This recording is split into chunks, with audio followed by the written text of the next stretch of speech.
He saw the Anti-Defamation League let Elon and a bunch of other people get away with a Hitler salute, a Sieg Heil, a Nazi salute in everybody's face and call it a Roman salute. So he figured, you know what?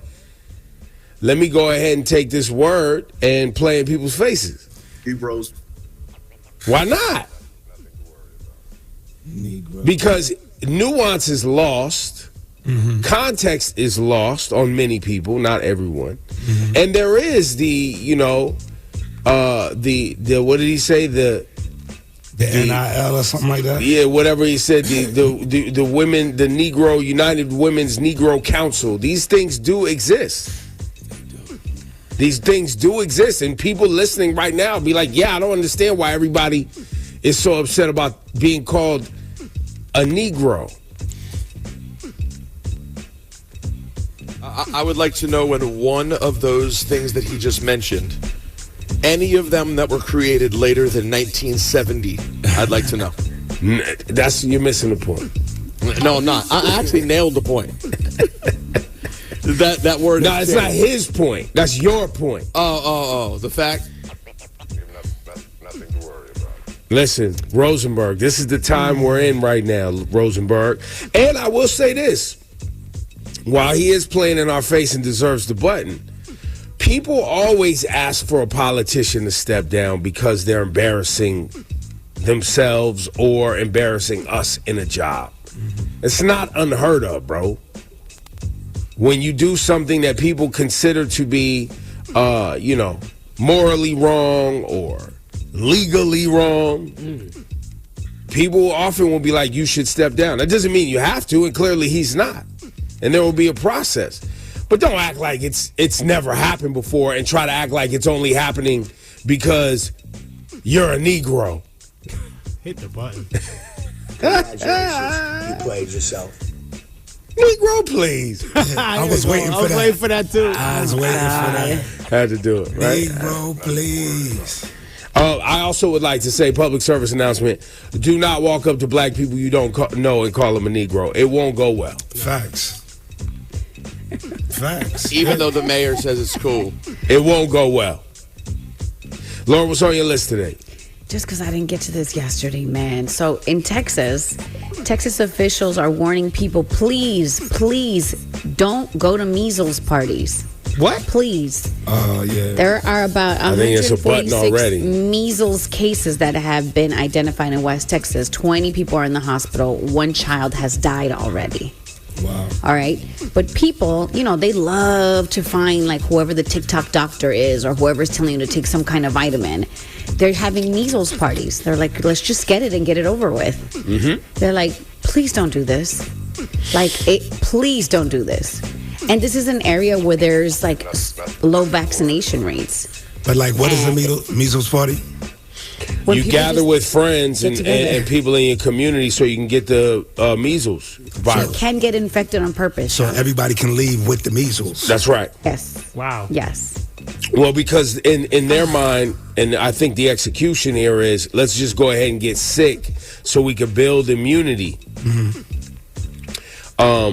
There's several problems, but I just want to point out to anybody that thinks this is a good idea, the potential damage that you're doing to yourself. If you want to take that risk, go on. Listen, I ain't gonna be the one to stop you. Go on, do your thing. You played yourself. But you could end up with hearing loss, sight loss.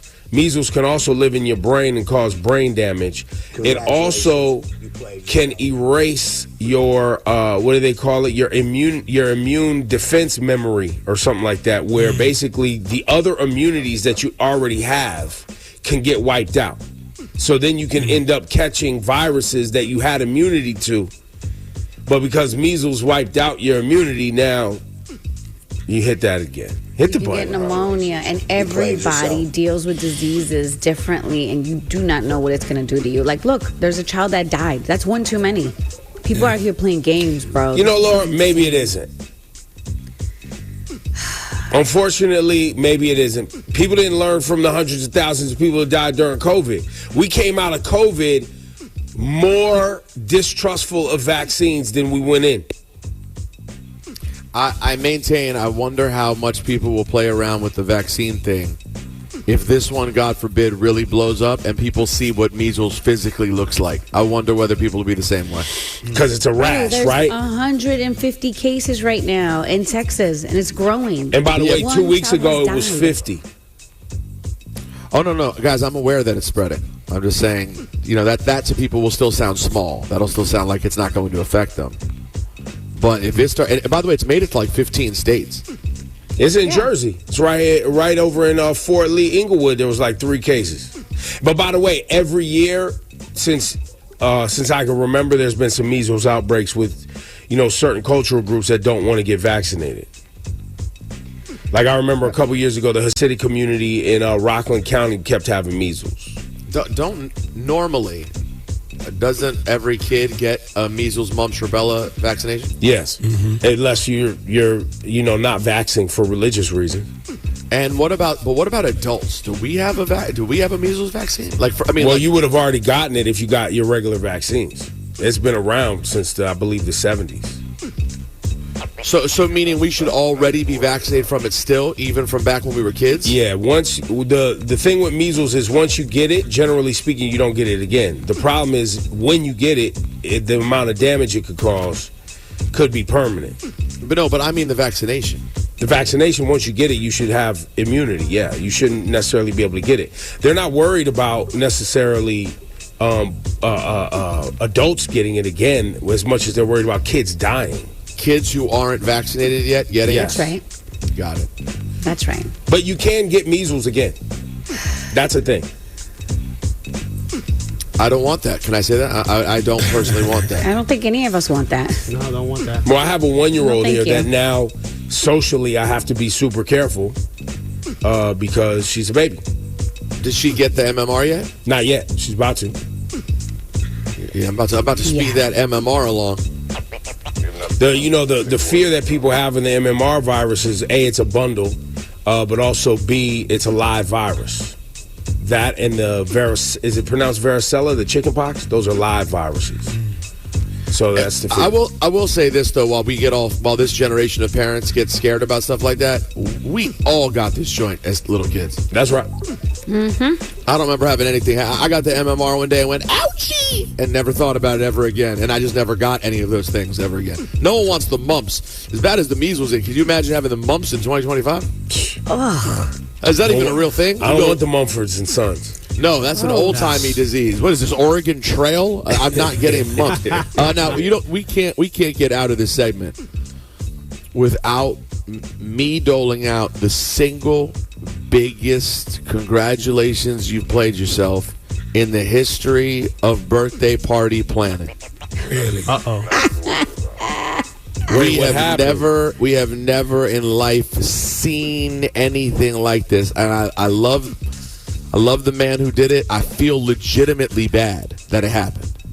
But yesterday I'm sitting home and I get a text message that says, "Hey guys, just spoke to Jazz. Keep this on the hush. We're going to do something for Ebro's birthday on X, Y, and Z date and time. Detail. I read it. I go, okay, dope. 2 seconds later, the next thing I see, it says Ebro has been removed from the chat. Oh my God. I went, wait. What does it mean Ebro's been removed from the chat? How could he have been in the chat? And that button is the reason he was in the chat. Congratulations. You played yourself. dropped the ball. Because, wait, say that again? That was the mayor? You dropped the ball. That's, listen, I wouldn't have said that to my friend Joe, but someone may have said that. Apparently, Joe while he was sending the initial text, something happened. He got a phone call from his daughter's school. He got distracted. So he basically redid the text conversation, and in doing so had a brain lapse and included Ebro in the text group. You called him to do research on what happened? Ebro's. I texted You actually went to him like, yo, what happened? I know. I texted immediately. Texted him, and he called me. Well, hit the button. Yeah. Because You played yourself. Here's the real. It was never a surprise party. I've been involved the whole time. You've talked to my lady about the party because she reached out to you because you're one of my good friends. She told you it wasn't a surprise. You Wait. still went ahead and wrote a text about a surprise. Wait. When all she asked you to do was send a text to the group about saving a date. Uno reverse But because you don't listen and you want to do what you want to do, you added a bunch of sauce to this person. Wait. So you're saying he didn't actually even do anything wrong? He never even did anything wrong. I just made him feel bad about it because you speed too much. You're jumping around being Jolly Joe all the damn time instead of listening to what the lady is trying to get you to help with. It was never a surprise party, ever. So he literally just gave himself the button for no reason That's right. whatsoever. Congratulations. You played yourself. Yo, Joe, that is crazy. But I feel better for him now. It was never a surprise. But it is a congratulations, you played yourself, because it's one of those things when you have one of those friends that wants to be able to do everything, but instead of just following direction, makes up their own thing. Just hit the button again. When I saw surprise and then saw Ebro removed from the chat, it was crazy.